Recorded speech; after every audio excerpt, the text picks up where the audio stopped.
Diesel फिर महंगे होने वाले हैं? क्या रूस से मिलने वाला सस्ता तेल अब बंद हो सकता है? और क्या अमेरिका का एक फैसला भारत की जेब पर सीधा असर डाल सकता है? आखिर ऐसा क्या होने वाला है 17 तारीख को और भारत के सामने क्या नई चुनौती खड़ी हो सकती है, ये आपको इस रिपोर्ट में आगे समझ में आ जाएगा। इसलिए इस वीडियो को आखिर तक जरूर देखिएगा। नमस्कार, मैं लक्ष्मी पांचाल और आप देख रहे हैं खबर 24 न्यूज। रूस से सस्ता कच्चा तेल खरीदने वाले भारत के लिए आने वाले दिनों में मुश्किलें बढ़ सकती हैं। अमेरिका के विदेश मंत्री मार्को रूबियो ने संकेत दिया है कि रूस से तेल खरीदने के लिए दी गई विशेष छूट को अब ज्यादा समय तक जारी नहीं रखा जाएगा और अमेरिका इसे जल्द से जल्द खत्म करना चाहता है। अमेरिकी सीनेट की फॉरेन रिलेशन कमेटी में हुई सुनवाई के दौरान रूबियो ने साफ कहा कि रूसी तेल पर प्रतिबंध अमेरिकी नीति का हिस्सा है और मौजूदा छूट सिर्फ एक अस्थायी व्यवस्था है। उनका कहना है कि यह छूट वैश्विक तेल आपूर्ति को बनाए रखने के लिए दी गई थी, लेकिन अब इसे समाप्त करने का विचार किया जा रहा है।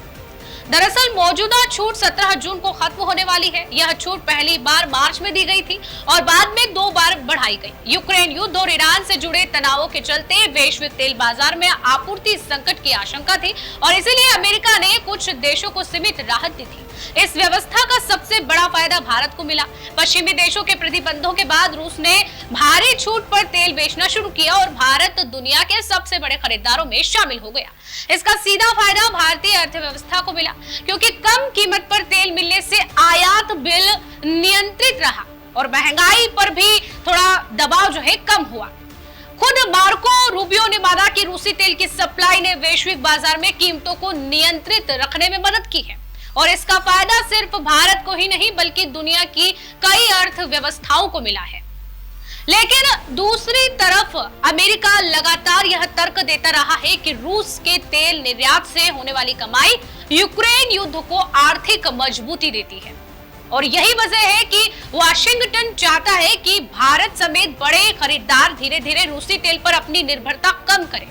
मामला सिर्फ तेल तक सीमित नहीं है। हाल ही में अमेरिकी राष्ट्रपति डोनाल्ड ट्रंप ने भारतीय उत्पादों पर अतिरिक्त 25% टैरिफ लगाने की घोषणा भी की थी। अमेरिका का आरोप था कि भारत रूसी तेल खरीदकर प्रत्यक्ष रूप से रूस की मदद कर रहा है।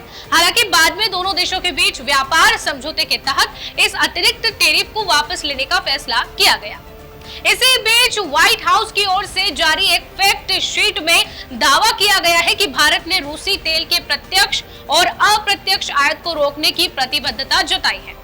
हालांकि भारत सरकार ने सार्वजनिक तौर पर ऐसी किसी प्रतिबद्धता की पुष्टि नहीं की है। सिर्फ 17 जून की तारीख पर पूरी दुनिया की नजर टिकी हुई है क्योंकि इसी दिन खत्म हो रही है वो छूट जिसने भारत को पिछले कई सालों से सस्ता रूसी तेल खरीदने का मौका दिया। अगर ये छूट खत्म हो गई तो इसका असर सिर्फ तेल बाजार पर नहीं बल्कि आपकी रसोई, आपकी गाड़ी और पूरे देश की अर्थव्यवस्था पर भी पड़ सकता है। लेकिन अब सबसे बड़ा सवाल यह है कि अगर 17 जून के बाद यह छूट खत्म हो जाती है तो भारत क्या करेगा? विशेषज्ञों का मानना है कि ऐसी स्थिति में भारत को वैकल्पिक स्रोतों की ओर रुख करना पड़ सकता है। भारत वेनेजुएला, पश्चिम एशिया और अफ्रीकी देशों से तेल आयात बढ़ाने की रणनीति अपना सकता है।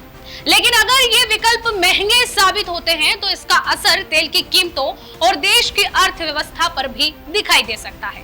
हालांकि कुछ जानकारों का मानना है कि अगर भविष्य में अमेरिका अपने रुख में नरमी दिखाता है या प्रतिबंधों में ढील देता है तो भारत को एक बार फिर सस्ते रूसी तेल का लाभ मिल सकता है। फिलहाल 17 जून की तारीख बेहद अहम मानी जा रही है क्योंकि इस दिन लिया गया फैसला सिर्फ रूस और अमेरिका के रिश्तों को ही नहीं बल्कि भारत की ऊर्जा सुरक्षा और करोड़ों लोगों की जेब को भी प्रभावित कर सकता है। तो क्या भारत के लिए सस्ते रूसी तेल का दौर खत्म होने वाला है या फिर कोई नया रास्ता निकल आएगा? इसका जवाब आने वाले दिनों में ही साफ हो जाएगा। अब सवाल आपसे है कि क्या आपको लगता है आने वाले समय में रूस से तेल खरीद को लेकर भारत और अमेरिका के बीच स्थिति क्या बन सकती है? क्या भारत को सस्ता रूसी तेल मिलता रहेगा या फिर देश को नए विकल्प तलाशने पड़ेंगे? और अगर यह छूट खत्म हो जाती है तो इसका असर आम लोगों की जिंदगी और महंगाई पर कितना पड़ सकता है? अपनी राय हमें कमेंट में जरूर बताइए। अगर आपको यह रिपोर्ट पसंद आई है तो अपने साथियों के साथ भी इसको साझा कीजिए और वीडियो को लाइक जरूर कीजिए। साथ ही हमारे खबर 24 न्यूज यूट्यूब चैनल को सब्सक्राइब जरूर कर लीजिए ताकि ऐसी महत्वपूर्ण जानकारी आपको मिलती रहे। मैं लक्ष्मी पांचाल और आप देख रहे थे खबर 24 न्यूज।